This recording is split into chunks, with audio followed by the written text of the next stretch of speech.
दोस्तों नमस्कार, आप सभी का स्वागत है हमारे यूट्यूब चैनल क्वालिटी गाइडेंस में। आज हम बात करेंगे एचपीएससी एचएस 2025 के लिए जो हिस्ट्री ऑप्शन की बच्चों की डिमांड आ रही थी उसके लिए बात करेंगे।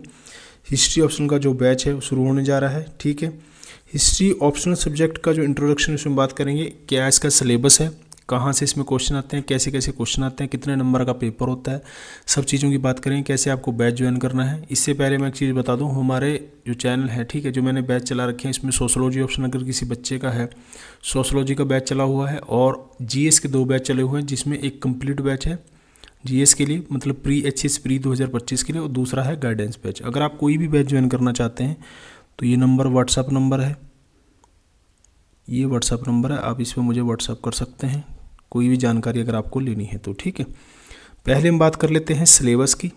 ये एचएस का इंडियन हिस्ट्री ये सब्जेक्ट है आपका, हालांकि इसमें वर्ल्ड हिस्ट्री भी आता है। एचएस के लिए जो सिलेबस दिया हुआ है इंग्लिश में ही दे रखा है। ठीक है, और इसमें देखिए कि पेपर होता है, ये तो आपको पता ही है बात। पहले सोर्सेस दे रखे हैं, आर्कियोलॉजिकल सोर्सेस हिस्ट्री में जो आते हैं, प्री हिस्ट्री है, प्रोटो हिस्ट्री है, इंडस वैली सिविलाइजेशन है, मेगालिथिक कल्चर है, आर्यन वैदिक पीरियड है और पीरियड ऑफ महाजनपद का सिलेबस उसी की तरह जैसे कि आपका एंशिएंट इंडिया है। एंशिएंट इंडिया में जो चैप्टर हम पढ़ते हैं वही है, उसके बाद मेडिवल इंडिया है, फिर आपका मॉडर्न इंडिया है और उसके बाद वर्ल्ड हिस्ट्री के चैप्टर हैं वो दे रखे हैं। जैसे पोस्ट मॉडर्न पीरियड दे रखा है, फिर गुप्ताज आ जाएंगे। ठीक है, अर्ली मेडिवल इंडिया आ जाएगा। सिलेबस में देखिए, एक तो इससे जीएस का बहुत बड़ा पार्ट आपका कवर हो जाता है। थोड़ी सी अप्रोच आपको बदलनी पड़ेगी। हिस्ट्री ऑप्शनल अगर आप चूज़ कर रहे हैं तो डाटा की बजाय आपको कॉन्सेप्ट चीज़ें समझनी पड़ती हैं, अप्रोच आपको बदलनी पड़ती है, आंसर राइटिंग के तरीके से हमें पढ़ना है। ठीक है, वो सारी चीज़ें इसमें हो जाएंगी। और जो बच्चे पॉलिटिकल साइंस के लिए पूछते रहते हैं, मैं आपको बता दूँ, ये वही बच्चा पॉलिटिकल साइंस सब्जेक्ट ले जिनका इंग्लिश मीडियम है। मैंने इसमें पीजी कर रखा है और हिंदी मीडियम, हिंदी लिटरेचर में भी पीजी किया हुआ है। मैं आपको बता देता हूँ इसमें क्या है कि जैसे पॉलिटिकल साइंस है, पॉलिटिकल साइंस यूपीएससी में था मेरा, उसका रीज़न था छोड़ने का आईआर वाला पोर्शन, इंटरनेशनल रिलेशन वाला पोर्शन, क्योंकि मेरा हिंदी मीडियम था तो इंग्लिश वाले बच्चे को यहाँ पर थोड़ा सा बेनिफिट मिलता है। हिंदी लिटरेचर बिल्कुल स्कोरिंग सब्जेक्ट है, नो डाउट, इसमें कोई दिक्कत नहीं है। लेकिन एचएस में मैंने क्या मतलब, एचएस में रीज़न ये था कि थोड़ा सा एक तो लेंथ हो जाता है और हिस्ट्री से जो है आपका जीएस वाला पोर्शन बहुत ज़्यादा कवर हो जाता है, अलग से पढ़ने की जरूरत आपको नहीं पड़ती, थोड़ा सा ये फ़र्क रह जाता है। बाकी अगर आपको इन दोनों के लिए बैच चाहिए तो आप बता देना कमेंट बॉक्स में। ठीक है, तो कल्चर एंड ट्रेडिशन वाला आ गया, उसके 13वीं सेंचुरी आ गई, 14वीं सेंचुरी आ गया, ठीक है, 15वीं सेंचुरी आ गई, उसके बाद अकबर वाला पीरियड आएगा, मतलब मुगल का पीरियड आ जाएगा, सल्तनत काल था, फिर मुगल पीरियड आ जाएगा पूरा का पूरा, फिर आ जाएंगी ये जो अंग्रेज़ों वाला पार्ट है। ठीक है, पुर्तगाली, डच, अंग्रेज, ये सब आ जाएंगे। सोशल एंड कल्चरल डेवलपमेंट्स आ जाएंगी, सुधार आ जाएंगे पूरे के पूरे। ठीक है, फिर मॉडर्न इंडिया की चीज़ें आ जाएंगी सारी की सारी, गांधी, नेहरू। उसके बाद आ जाएंगे थिंकर्स आ जाएंगे। ठीक है, और नेशनल स्टेट आ जाएगा, वर्ल्ड वार आ जाएंगे, जो वर्ल्ड हिस्ट्री से जुड़े हुए चीज़ें हैं।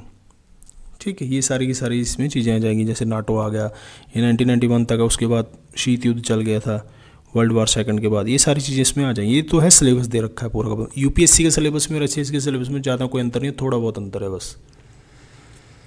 ये है पेपर, पहले आप पेपर देख लो फिर हम बैच की बात करेंगे। पेपर ये है, आप देख सकते हो 3 घंटे का पेपर होता है, 200 मार्क्स का पेपर है आपका, डिस्क्रिप्टिव है, लिखने का है। ठीक है, और ये है कि आपको ये पता होगा, ओवरऑल में हम बात करें 171 तक भी नंबर बच्चों के आ रहे हैं मेंस में। आपका जो मेंस में सिलेक्शन दिलवाएगा वो आपका ऑप्शनल ही दिलवाएगा। ठीक है, 165 तक भी आए हैं और 130 तक तो आते ही है, तकरीबन जो बच्चे अच्छे स्कोर खींचते हैं। ठीक है, उसके बाद इसमें सेक्शन में डिवाइड कर रखा है, सेक्शन ए है और सेक्शन बी है।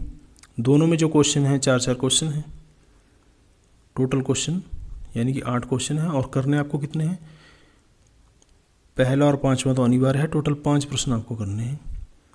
5 प्रश्न आपको करने हैं, फर्स्ट वाला और 5th वाला कंपलसरी है, बाकी अलग से 3 क्वेश्चन करने हैं। देखिए, कहने के लिए 5 क्वेश्चन हैं, अगर इनके ABCD मिला दिया जाए, मैंने पूरा चेक कर रखा है, तो इसमें टोटल आपके 19 क्वेश्चन बचते हैं, यानी कि कुछ आपका बचता नहीं है। इतना आपको लिखना है, इतनी लिखने की आपकी प्रैक्टिस होनी चाहिए। शब्द सीमा 7 मिनट में दे रखी है और पेपर हिंदी इंग्लिश दोनों में आएगा, किसी में भी आप लिख सकते हो। जैसे ही फर्स्ट वाला खंड ए में फर्स्ट वाला कंपलसरी है तो ये करना ही करना है आपको। शब्द सीमा आपकी दे रखी है 150 शब्दों की है। ऋग्वेदी समाज के बारे में जानकारी देनी है, अशोक का धम्म, पल्लव कला, सूफीवाद, चोल शासकों के दिन, स्थानीय स्वशासन। इनके आगे 8-8 इसके नंबर दे रखे हैं, ठीक है। तो ये टोटल हो गया 40 नंबर का। एक क्वेश्चन आपका 40 नंबर का है। उसके बाद जो दूसरे इस तरह के क्वेश्चन हैं फर्स्ट और फिफ्थ वाले को छोड़ करके, इनके 3-3 हैं, 3-3 क्वेश्चन इसमें आपको करने हैं, ठीक है। सिंधु घाटी सभ्यता के पतन की विवेचना करनी है, जैन बौद्ध धर्म की उत्पत्ति और कारणों की टिप्पणी करनी है, 300 शब्दों में लिखने हैं। गुप्त शासकों के वैभव, कला, उनके साहित्यिक क्षेत्र की उपलब्धियों पर परिलक्षित होता है, टिप्पणी कीजिए। ये 250 हो गए। 10 नंबर का ये है, 15 का है, 15 का है, टोटल हो गए 40 नंबर। यानी कि क्वेश्चंस लिखने की प्रैक्टिस, आंसर राइटिंग की बहुत ज़्यादा होनी चाहिए। क्वेश्चन बहुत आएंगे आपको, बस 19 क्वेश्चन आपको लिखने हैं 3 घंटे में। और शब्द सीमा आप देख सकते हैं कितनी कितनी है, ठीक है। तो इतनी प्रैक्टिस आपकी होनी चाहिए। और कुछ इसमें बचता नहीं है, जैसे दिल्ली सल्तनत का इन्होंने पूछ लिया, विजयनगर साम्राज्य का पूछ लिया, भक्ति आंदोलन पूछ लिया, मुगल काल का पूछ लिया, तो बचने वाली कोई चीज़ इसमें है नहीं। हालांकि डायरेक्ट क्वेश्चन है, इतने यूपीएससी की तरह नहीं है, बिल्कुल ज़्यादा घुमा करके पूछा हुआ है। तो प्लासी का युद्ध है, जैसे जितना ज़्यादा अच्छे लिखेंगे, स्वामी दयानंद सरस्वती है, कैबिनेट मिशन है, 1917-89 की फ्रांस की क्रांति है, संयुक्त राष्ट्र संघ है, जितना अच्छे से लिखेंगे उतने ज़्यादा नंबर आपको मिलेंगे, ठीक है। डायग्राम वगैरह बनाओगे, ठीक है, तो गागर में सागर भरने वाली बात है, उस हिसाब से आपको नंबर मिलेंगे। आंसर राइटिंग प्रैक्टिस होनी चाहिए। पहले तो आपका कॉन्सेप्ट ही क्लियर होना चाहिए बहुत अच्छे से। तो ये इसका दे रखा है पेपर, ये सारी चीज़ें तो आपको टेलीग्राम पे भी मिल जाएंगी। अब जो बच्चे बैच ज्वाइन करना चाहते हैं उसके बारे में जानकारी ले लें। हिस्ट्री ऑप्शन का बैच है, देखिए पहले ही शुरू हो जाता, मेरी तबीयत खराब होने की वजह से थोड़ा सा लेट शुरू हो रहा है ये काम। लेक्चर्स मिलेंगे एक तो आपको, ठीक है, उसकी PDF मिलेगी लेक्चर की। उसके बाद आंसर राइटिंग की प्रैक्टिस मैं करवाऊँगा आपकी। आंसर राइटिंग प्रैक्टिस बहुत ज़रूरी है। क्लास आपकी 10 दिसंबर से शुरू होगी और कंप्लीट आपका होगा 3 महीने में, क्योंकि लेंथी सिलेबस है। और हिंदी मीडियम में होगा भाई, इंग्लिश मीडियम में ये नहीं है, ठीक है। कुछ टर्म हम इंग्लिश में मैं ज़रूर बताता हुआ चलूँगा, लेकिन इंग्लिश में नहीं है, हिंदी मीडियम में पूरा। और दूसरा, इसकी जो फीस है 5500 है, सबसे कम मैंने इसमें रखी है। यह है, आपको करना क्या है, जैसे पेमेंट का स्कैन आपको इसमें करना है, स्कैन करके आपको पेमेंट मुझे कर देनी है। ये मैं टेलीग्राम पे डाल दूँगा, ये जो PDF है, ठीक है। और आपको क्या करना है, अपना नाम भेजना है, बैच का नाम, ठीक है, पेमेंट स्लिप, ये दोनों चीज़ें ज़रूर भेज देनी है। ये तो GS के लिए था। मोबाइल नंबर अपना जिससे आप ज्वाइन हो पाओगे, एड्रेस में आपका डिस्ट्रिक्ट नाम, और ये है अगर आपको कोई भी जानकारी चाहिए किसी तरह की। पेमेंट इस पर नहीं करनी, पेमेंट आपको उससे ही करनी है। अगर आपको पेमेंट के लिए नंबर चाहिए तो पेमेंट के लिए ये नंबर है अलग से, वही उस पर जो आप स्कैन करके भेज सकते हो, 98108744। व्हाट्सअप नंबर ये है, जो भी आपको जानकारी चाहिए होगी आप इस पर मुझे लिख सकते हैं, ठीक है। अगर ज़्यादा ज़रूरी होगा तो मैं आपसे बात भी कर लूँगा। पेमेंट का ये है आपका। तो जो भी बच्चा इंटरेस्टेड है अपना मुझे मैसेज कर दे।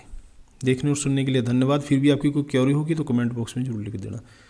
देखने और सुनने के लिए धन्यवाद। जय हिंद, जय भारत, वंदे मातरम।